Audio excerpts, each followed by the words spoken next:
यहाँ पाल बघेलों की इतनी अधिक संख्या है, इसीलिए उन्हें उतारा गया था।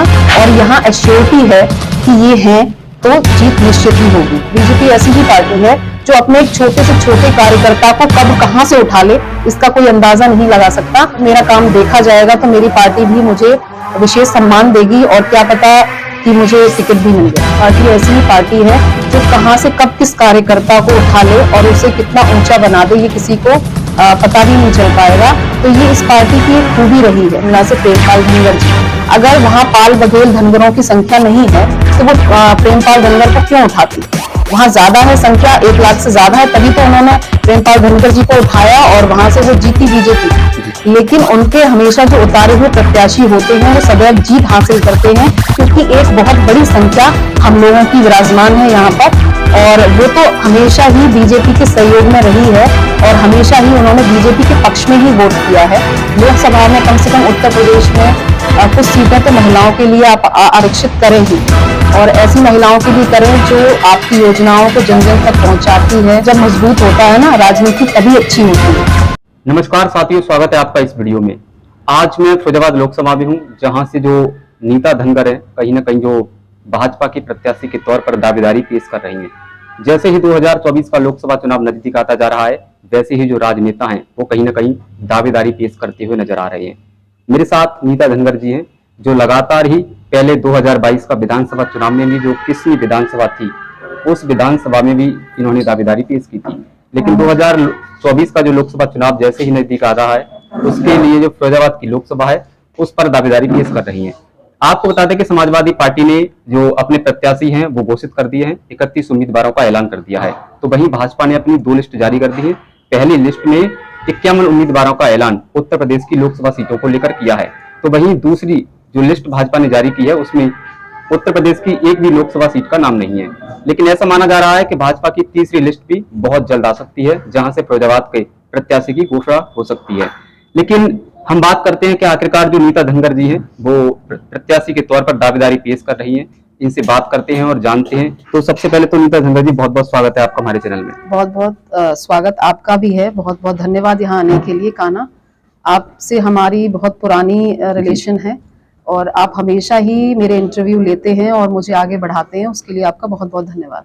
मैडम, सबसे पहला सवाल मेरा यही है कि जो फिरोजाबाद की लोकसभा सीट है वो एक वीआईपी सीट है उत्तर प्रदेश की, क्योंकि यहाँ से जो रामगोपाल यादव के बेटे अक्षय यादव है वो यहाँ से चुनाव लड़ रहे हैं। वैसे भी ये सीट हॉट मानी जाती है, क्योंकि यहाँ पर अक्षय यादव भी चुनाव लड़ते हैं। 2019 का चुनाव वो हार गए थे।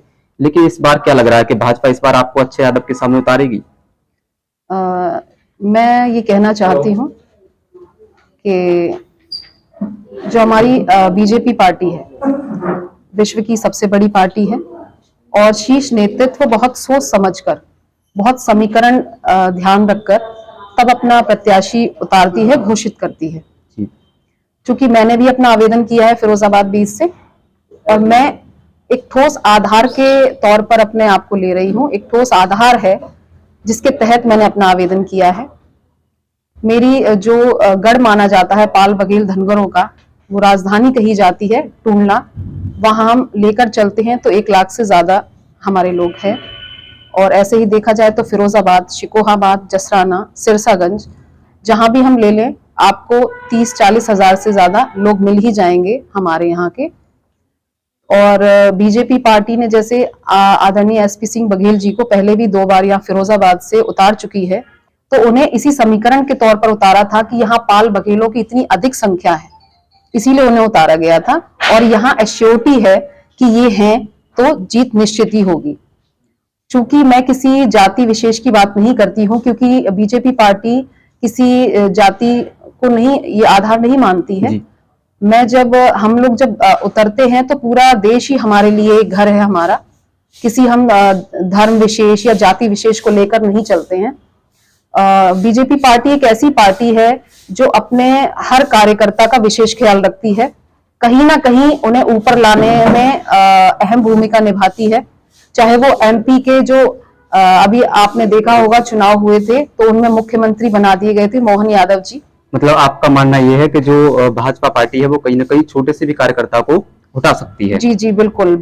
बीजेपी ऐसी ही पार्टी है जो अपने एक छोटे से छोटे कार्यकर्ता को कब कहां से उठा ले, इसका कोई अंदाजा नहीं लगा सकता, और यही इस पार्टी की बहुत बड़ी खूबी है। इसलिए आप कहीं ना कहीं प्रत्याशी के तौर पर दावेदारी पेश कर रही हैं। बिल्कुल, मैं भी कर रही हूँ, क्योंकि मैं भी उन्हीं की नीतियों पर, उन्हीं के जो समीकरण है उन पर चलती हूँ, उन्हीं की जो योजनाएं हैं वो मैं जन जन तक पहुंचाती हूँ। और मुझे भी लगता है कहीं ना कहीं कि जब मेरा काम देखा जाएगा तो मेरी पार्टी भी मुझे विशेष सम्मान देगी, और क्या पता कि मुझे टिकट भी मिल जाए। नीता धनगर जी, अगर बात की जाए फिरोजाबाद लोकसभा की, तो यहाँ पर जो टूटला है नजदीक है, आपके समाज के यहाँ पर विधायक हैं प्रेमपाल सिंह धनगर, जो कि भाजपा से हैं। वो भी एक छोटे से सामाजिक कार्यकर्ता थे, उनको भाजपा ने टिकट दिया जी, और वो विधायक बने। हाँ। चंद्रसेन यादव को 2019 में भाजपा ने फिरोजाबाद की लोकसभा सीट से उतारा, वो यहाँ से सांसद बने। जी जी। क्या लगता है कि जो भाजपा फिरोजाबाद में कहीं ना कहीं नए नए एक्सपेरिमेंट करती है, ऐसे प्रत्याशी को उतारती है जो छोटे तबके से आता है, गरीब किसान का बच्चा होता है? जी जी, बिल्कुल। हमारी बीजेपी पार्टी ऐसी ही पार्टी है जो कहां से कब किस कार्यकर्ता को उठा ले और उसे कितना ऊंचा बना दे, ये किसी को पता भी नहीं चल पाएगा।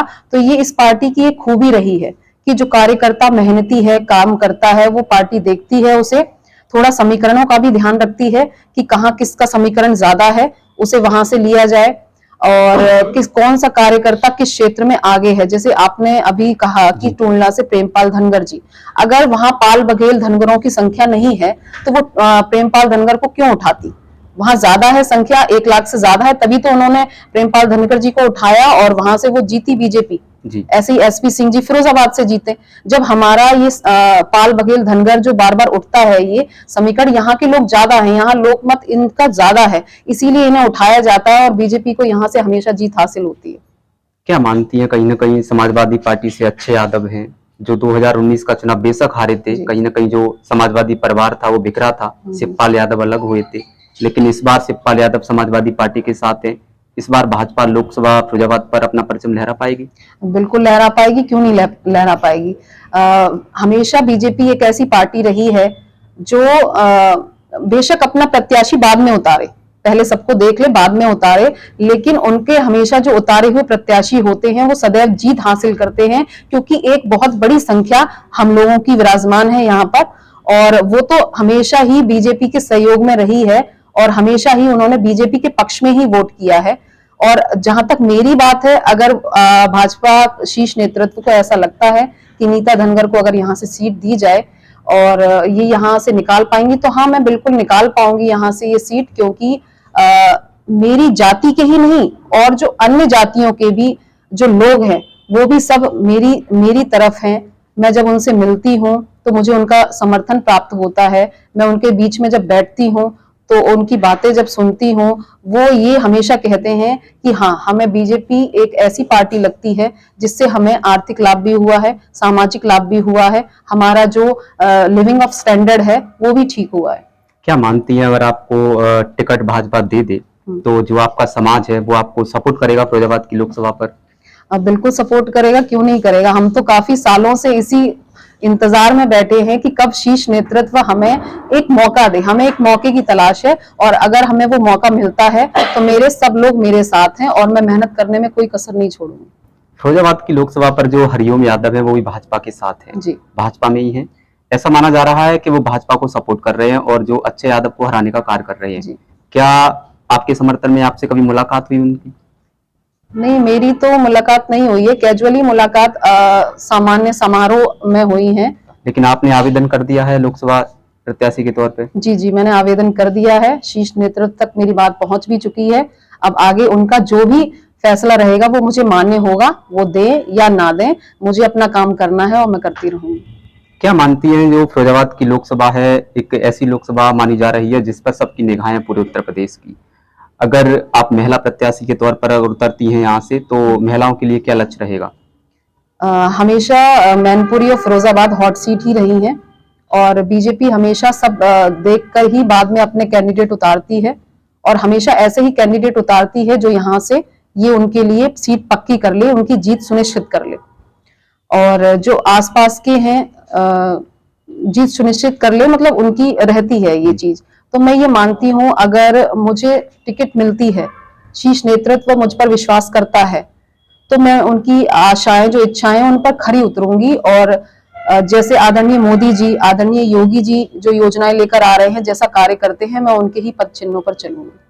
फिरोजाबाद की लोकसभा से और भी लोगों ने आवेदन किया है। 8 आवेदक यहाँ से गए हैं पार्टी कार्यालय भाजपा में, उनमें आपका भी नाम शामिल है। क्या मानता है जो भाजपा का शीर्ष नेतृत्व किस आधार पर टिकट देगा इस बार? जातियों के आधार पर देगा या फिर पिछले चुनाव की तरह देगा जहां पर चंद संजादन को एक छोटे से तबके से उठाकर खड़ा कर दिया था?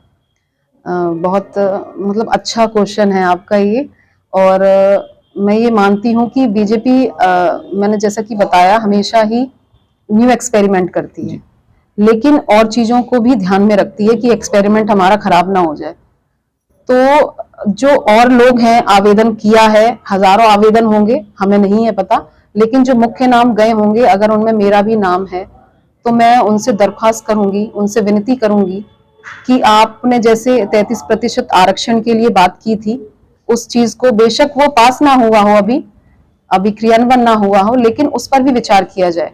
लोकसभा में कम से कम उत्तर प्रदेश में कुछ सीटें तो महिलाओं के लिए आप आरक्षित करें ही, और ऐसी महिलाओं के लिए करें जो आपकी योजनाओं को जन जन तक पहुंचाती है और योजनाओं को लोगों के बीच में लेकर आती हैं। जो कार्य करने वाली जो महिला हैं उन्हें आप आगे लेकर आइए। क्या मानती है जो लोकसभा का चुनाव हो रहा है, इससे पहले विधानसभा 2022 का भी चुनाव निकल के गया, किस आधार पर चुनाव हो रहा है? भाजपा जो जनता वोट दे रही है वो प्रत्याशी के नाम पर दे रही है या फिर पार्टी के नाम पर देती है? देखिए, अब तो बीजेपी ने बहुत सारे ऐसे काम कर लिए हैं कि जनता तो बस केवल कमल देखती है। कमल वो इसलिए देखती है क्योंकि उन्हें योगी जी और मोदी जी की योजनाओं पर विश्वास है कि वो जो कहते हैं वो करते हैं। तो मुझे अपनी बीजेपी पार्टी के शीर्ष नेतृत्व पर पूरा विश्वास है कि वो जो कार्य करेंगे वो सही होगा। नहीं, क्या लगता है उधर विपक्ष बहुत मजबूत हो गया है, पीडीए गठबंधन हो गया है, समाजवादी पार्टी कांग्रेस साथ में आ गई है, लगता है कि इस बार भाजपा टक्कर दे पाएगी गठबंधन को? बिल्कुल दे पाएगी। हम ये क्यों सोचें, विपक्ष जब मजबूत होता है ना, राजनीति तभी अच्छी होती है। जब तक हमारा विपक्ष मजबूत होना चाहिए, बिल्कुल मजबूत होना चाहिए, पूरा दम लगा दे हमारा विपक्ष, ऐसा होना चाहिए, तभी हमें हमारी कमजोरियां, हमें हमारी खामियां नजर आती हैं और हम उनको दुरुस्त करते हैं। तो बीजेपी पार्टी भी ऐसी ही पार्टी है जो चाहती है कि विपक्ष बहुत मजबूत हो, टक्कर देने वाला हो हमें पूरा, तभी हम दमदारी से काम कर पाएंगे। और हमारा बीजेपी पार्टी है भी ऐसी पार्टी, उसने जन जन तक अपनी योजनाओं को पहुंचा दिया है जो विपक्ष सोच भी नहीं सकता। इतना दमदारी से बीजेपी पार्टी ने अपने लोगों को काम पर लगा दिया है, कार्यकर्ता भी इतने काम पर लगे हुए हैं हर जगह कि विपक्ष मुझे नहीं लगता टिक पाएगा इनके आगे। ऐसा लग रहा है कि पहले आज से जब 2014 का लोकसभा चुनाव देखा जाए या 2009 का लोकसभा चुनाव देखा जाए तो एक ऐसा समय था कि भाजपा के उम्मीदवार कम पड़ जाते थे टिकट मांगने के लिए। आज फिरोजाबाद लोकसभा में बैठे हैं हम, लेकिन आज देखा जाए तो लाइन लगी है टिकट के लिए। हाँ, इसीलिए बीजेपी पार्टी को विश्व की सबसे बड़ी पार्टी कहा जाता है कि आज जो भी है आप ये देखिए ना, ये क्यों लोग ऐसा कर रहे हैं कि हमें बीजेपी पार्टी में ही जाना है। ये इसलिए ऐसा कर रहे हैं क्योंकि यहाँ योगी जी हैं, यहाँ मोदी जी हैं और ये जमीन से उठ के आए हुए लोग हैं। इन्होंने एक आदमी की गरीबी देखी है, इन्होंने उस चीज को जिया है। तो वो सबकी, जैसे अभी बताते हैं कि महिलाएं, बच्चे, युवा और गरीब, किसान, ये इनके जो मूलभूत इन्होंने बीजेपी वालों ने ये उठाए हैं ना, पार्टी ने ये लोग, और हमें इनके बीच में काम करना है, यही लोग इन्हें जीत दिलाएंगे। लेकिन जो पीडीए गठबंधन है वो कह रहा है कि इस बार हम 70+ जा रहे हैं। आप चाहे कितने भी इकट्ठे हो जाएं, कितने भी गठबंधन हो जाएं, लेकिन आप इस पार्टी को अब हिला नहीं सकते। क्या लगता है नीता जी, इस बार जो राम मंदिर बना अयोध्या में, उसका असर भी देखने को मिल सकता है? हाँ, बिल्कुल मिलेगा। ये तो हमारे देश की आस्था का ही विषय है, जहां सदियों से जो हम जहां मंदिर बनवा नहीं पाए, इतनी पार्टियां आई, कितनी पार्टियां गई, उस चीज को हम हमेशा परेशानी होते रहे कि कब हमारे राम आएंगे, हमारा मंदिर बनेगा। और ये योगी जी आए, मोदी जी ने धारा 370 भी हटवाई और राम मंदिर भी बनवाया।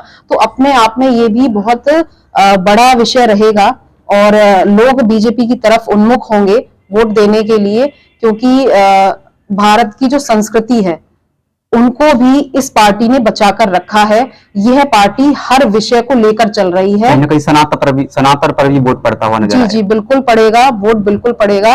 और ये लोग ये नहीं देख रहे हैं कि खाली राम मंदिर बन गए इसलिए हम बीजेपी को वोट करें, नहीं।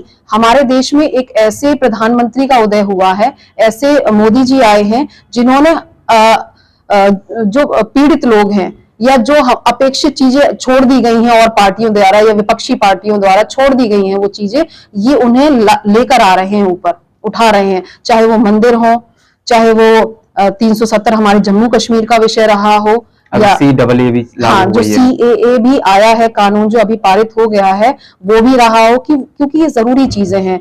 बहुत से लोग हैं सिर्फ पार्टियां क्या करती हैं कि हमें वोट चाहिए, और लोगों को कहाँ मर रहे हैं कहाँ जी रहे हैं उन्हें कुछ मतलब नहीं होता उस चीज से। लेकिन अब हमारी ये जो मोदी जी हैं, इन्होंने ये CAA जो ये कानून लेकर आए हैं, इसका भी बहुत बड़ा इफेक्ट पड़ेगा। एक बहुत बड़ी जो कम्युनिटी है लोगों की वो उन्मुख होगी इन्हें वोट करने के लिए। लेकिन विपक्ष तो ये कह रहा है कि अभी भाजपा EVM सेट करने में लगी है।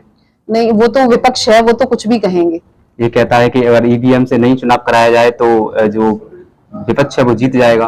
वो तो आगे आने वाले समय में पता ही चल जाएगा कि क्या होगा और क्या नहीं होगा और कौन जीतेगा कौन नहीं जीतेगा। लेकिन नीता जी एक और चीज देखा जाए, जो राष्ट्रीय चैनल है वो दिखा रहे हैं कि जो फिरोजाबाद की लोकसभा सीट है वो ओपिनियन पोल में बताई जा रही है कि भाजपा जीती नजर आ रही है। इसमें कोई दोराहा नहीं है। अगर बहुत अच्छा कैंडिडेट भाजपा उतारती है तो यहाँ ऐसे समीकरण हैं, और मैं जहां जन जन तक जाती हूँ ना, जो मैं जिस नजरिए से देखती हूँ कि हाँ यहाँ बीजेपी पार्टी की ही जीत होगी, और जहां मैं खड़ी हूँ मेरी कम्युनिटी मेरे साथ है और कम्युनिटियां भी दूसरों की भी साथ हैं, वो सब बीजेपी के साथ है।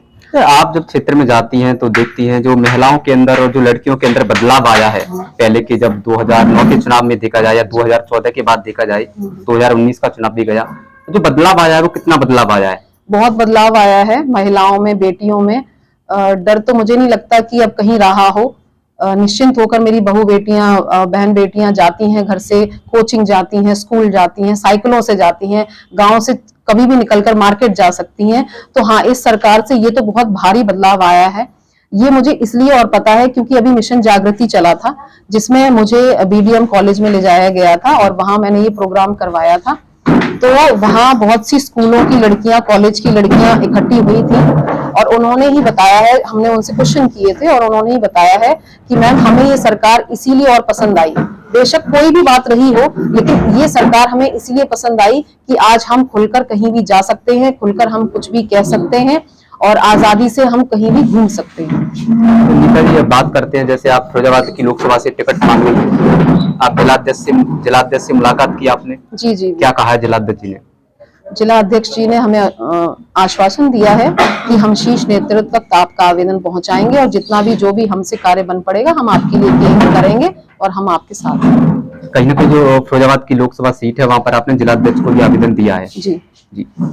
नमस्कार साथियों, तो मेरे साथ नीता धनगर जी थी जिन्होंने बताया है कि जो फिरोजाबाद की लोकसभा सीट से अपनी दावेदारी पेश कर रही हैं। आपको बता दें कि इससे पहले भी 2022 विधानसभा के चुनाव में नीता धनगर जी किसने की विधानसभा सीट से अपनी दावेदारी पेश कर चुकी हैं, लेकिन फिलहाल 2022 में भाजपा ने इनको प्रत्याशी नहीं बनाया था, इसलिए लगातार 2022 के बाद ये क्षेत्र में रही और महिलाओं और बेटियों की आवाज को बुलंद करती रही। आपको बता दें कि 2024 का लोकसभा चुनाव जैसे ही नजदीक आया है, वैसे ही जो नेता हैं कहीं ना कहीं अपने अपनी लोकसभाओं के लिए दावेदारी पेश कर रही हैं। उनमें से फिरोजाबाद लोकसभा सीट से एक नाम नीता धनगर का भी है, लेकिन ये तो भाजपा का शीर्ष नेतृत्व तय करेगा कि आखिरकार भाजपा का प्रत्याशी कौन होगा।